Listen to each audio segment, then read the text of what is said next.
Now, there's been a lot going on these last several weeks, and if you're like everyone else, you're probably questioning what in the world is happening with this election. Well, that's a question I've been asked many times over the last several weeks or so, and I can honestly say I don't know anything for sure. The only way I would know anything is if God Himself told me in plain, clear language what the end result would be. And so you might say, well, why would anyone ask you? As if you knew anything more than what they would. And to answer that question, the reason some folks ask me is because God's revealed so many major events to me prior to them happening. And in turn, I made it known to others what I seen before the corresponding events actually happened. For example, the Fukushima disaster in 2011 was revealed to me a little more than a week before it happened. And for those of you that might not remember, the Fukushima disaster was the most severe nuclear accident since the Chernobyl disaster in 1986.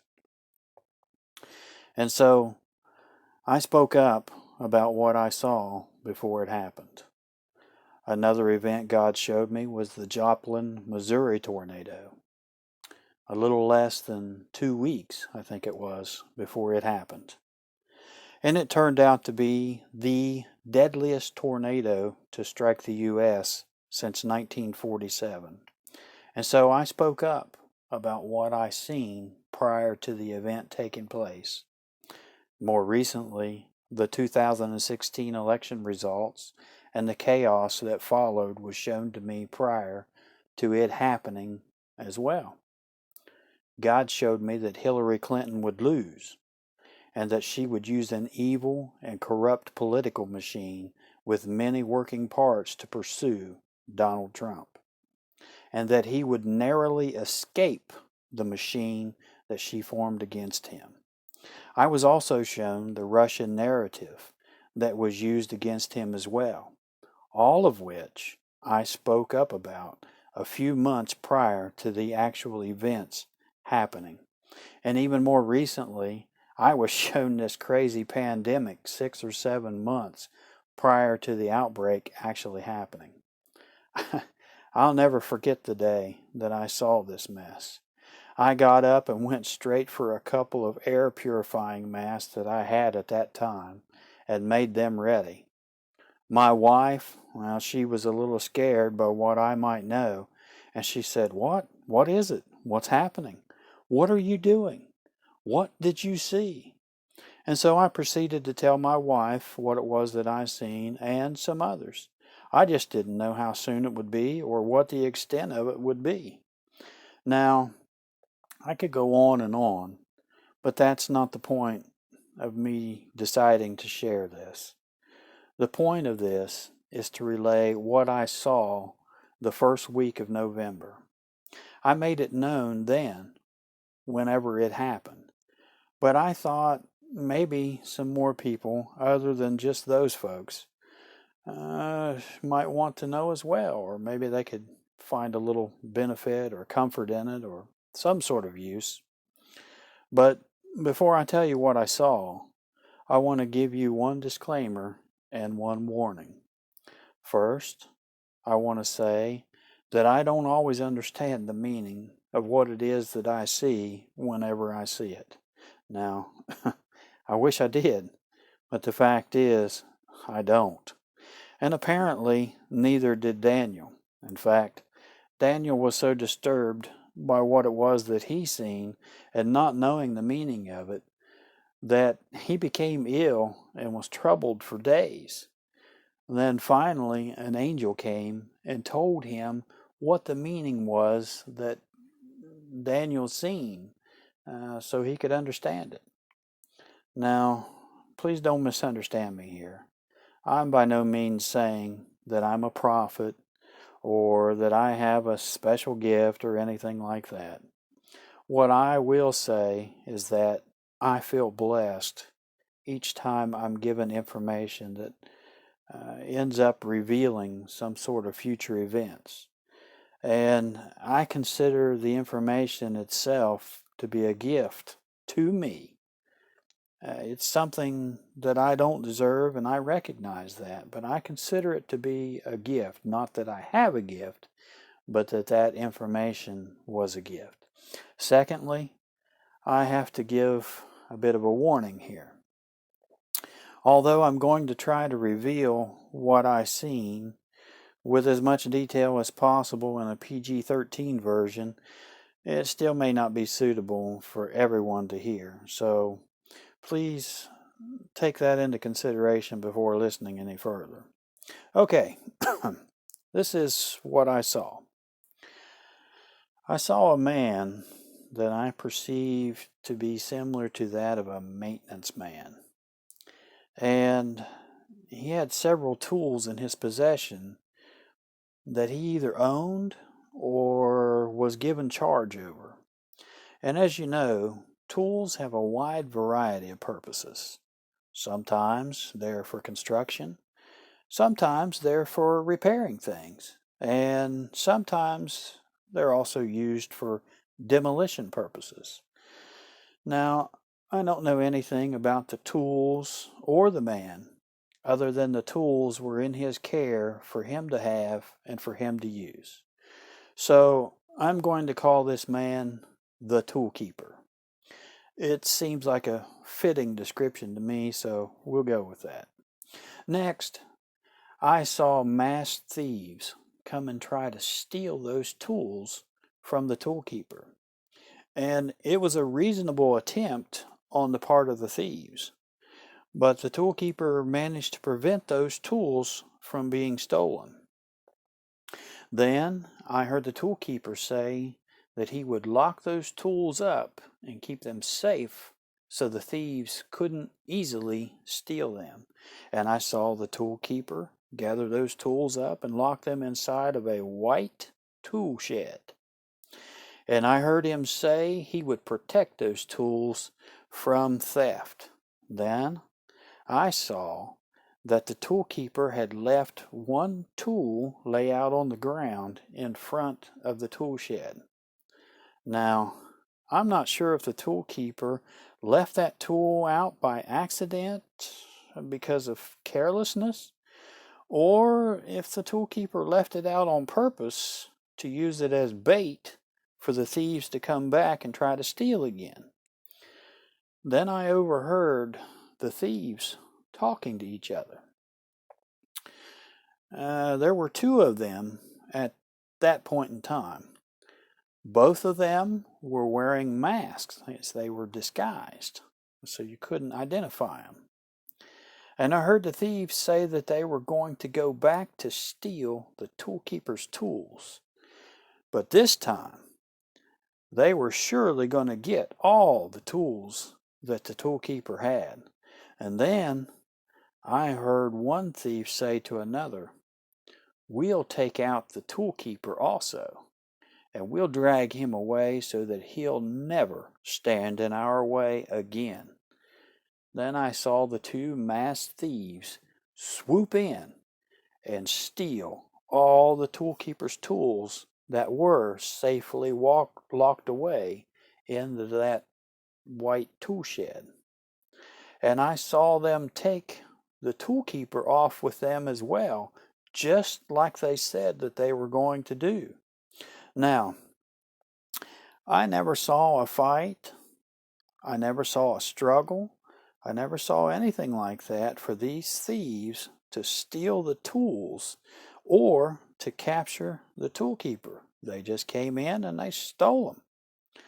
Next, I saw a getaway car parked that was waiting on the thieves to return with the stolen tools and the toolkeeper that they had just kidnapped. And inside the car, I saw another thief who was the getaway driver for the first two thieves. So now we've got three thieves altogether that I seen. I then perceived that the getaway driver was the mastermind behind the heist, and that he was the leader or the head of the other two thieves that done the dirty work. I then saw one thief get into the front passenger side of the getaway car, and the second load the tools into the rear passenger floorboard of their getaway car.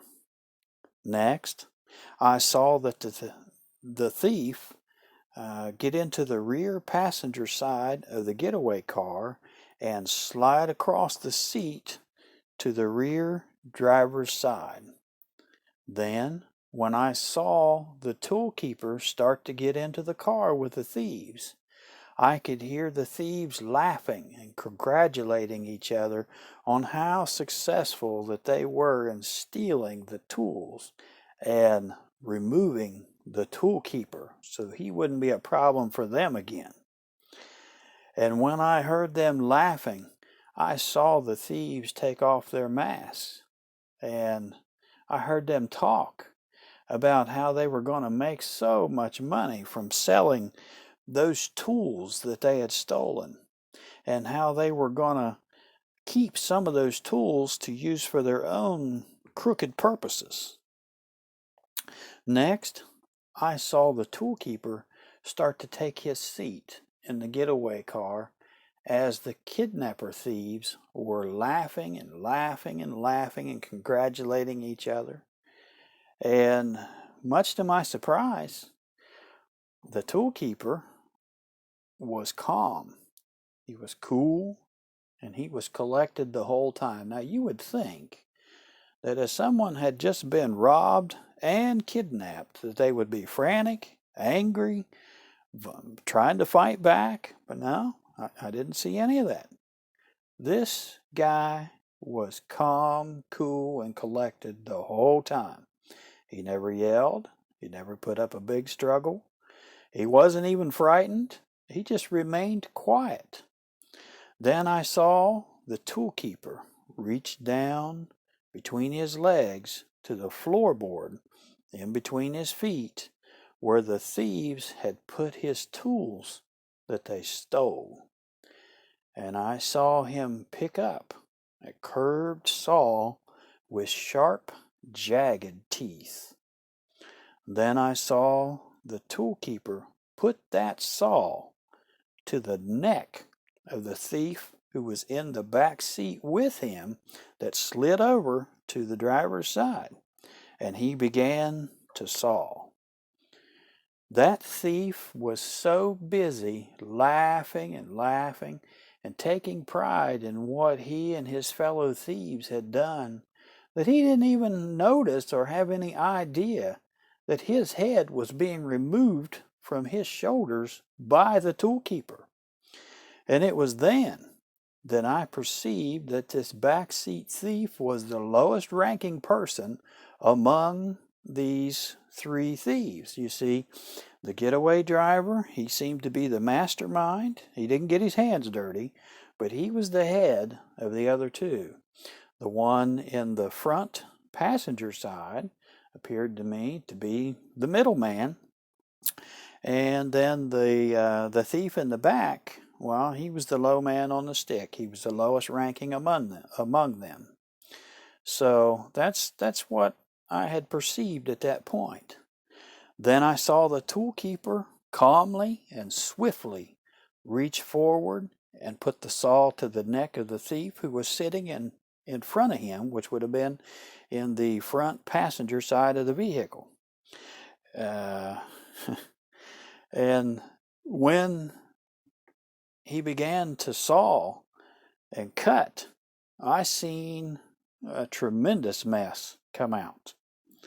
And I heard that thief begin to really make lots of noise, screaming and yelling because of the fear that fell upon him whenever he realized what was happening. I could also see that the thief had no means of escape. It was at that moment, whenever I perceived that the thieves no longer thought that they had done such a great thing by capturing the toolkeeper, but rather that they just realized that what they thought was the prey had now became the hunter. He wasn't a victim. And that rather than laughing that they were taking him away from the white tool shed, they were now sorely afraid because they found themselves trapped in the car with him and they had no escape. Then, without getting graphic, let's just say I saw that the lowest ranking thief and the middleman thief, well, they lost their heads. It was then that I saw a man's forearm. Get this. I saw a man's forearm and hand reach through the open rear car door where the toolkeeper was sitting. And then that arm and hand laid a steel scepter in front of the toolkeeper. And I heard a voice say, "Use this on the last one." And I looked at the steel scepter that was laid in front of the toolkeeper, and it was not like any scepter that I had ever seen before. It wasn't jewel encrusted. It wasn't shiny. It wasn't golden. It wasn't silver. It wasn't even pretty to look at. But rather, it was dull. But it was hardened steel with no shine or attractive features at all. But it was for functional purposes only. And on the top of the scepter, I saw a very large, sharp-toothed saw blade that crowned it. And again, like I said, I heard the voice say to the toolkeeper to use this to help you with the last one, meaning the last thief. Then I looked and I saw the mastermind who sat behind the steering wheel of the getaway car.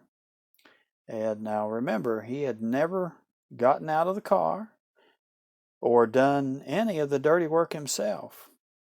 But he was the leader of the group and the mastermind of the heist. Then I saw his face. He was scared out of his wits as the toolkeeper began to move toward him to take care of business. And so that was the end of what I saw.